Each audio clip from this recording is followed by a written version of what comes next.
প্রয়াত অভিনেতা হুমায়ুন ফরিদী, ও। যিনি আপনার আরেকজন কাছের মানুষ ছিলেন। এ এবং কি ভালোবাসতো বলার মতো না। এই ফেব্রুয়ারিতেই তার মৃত্যুবার্ষিকী ছিল, গত 13 ফেব্রুয়ারি।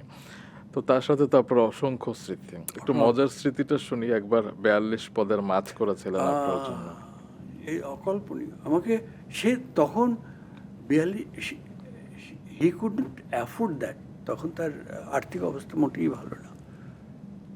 তো এই বিজ্ঞানের নুন স্কুল সিদ্ধেশ্বরী, জি জি। ওইখানে একটা একতলা বাড়িতে সে থাকতো তখন। তো আমাকে একদিন ফোনে বলে, বন্ধু তুমি আমার বাড়িতে একদিনও খাও নাই, আগামী শুক্রবার দুপুরে আমাদের বাড়িতে খাবে। বলে আচ্ছা ঠিক আছে আসবো। তো তুমি কি কি খেতে পছন্দ করো? বললাম বাঙালি ভাত মাছ আর কি। আচ্ছা ঠিক আছে। তারপরে গেলাম, গল্প সল্প করার পরে ওই তার কাজের যে ছেলেটি, সে বলল যে আসেন। ভেতরে ঢুকে দেখি কি, ওই যে সেই সময় ওই যে ডেকোরেটররা লম্বা লম্বা টেবিল দিত না, এরকম জি, জি, লম্বা জি। লম্বা 3টা টেবিল, তার উপরে বাটিতে সাজানো অসংখ্য বাটি। বলি এ কি? বলে এই আর কি, এইটুকু পাওয়া গেছে। আমি কি রাক্ষস নাকি? এইটুকু পাওয়া গেছে কি? তারপরে বলি করছো কি, কয় রকমের? তারপর ওই সেই ছেলেকে জিজ্ঞেস করে এই কয় রকম? বলে 42।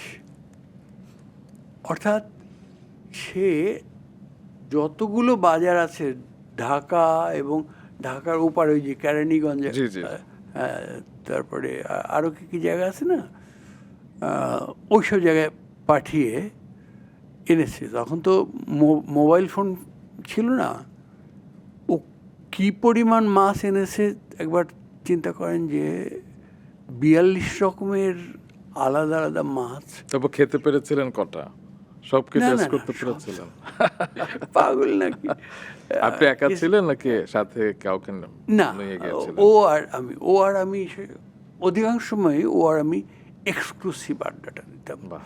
মানে ও চাইতো, ও একটা কথা বলতো যে বন্ধু, ও আমাকে বন্ধু বলে ডাকতো, বাহ! আমার এখানে যারা আসে পিওর বন্ধু একমাত্র তুমি, কোনো স্বার্থ ছাড়া বন্ধু।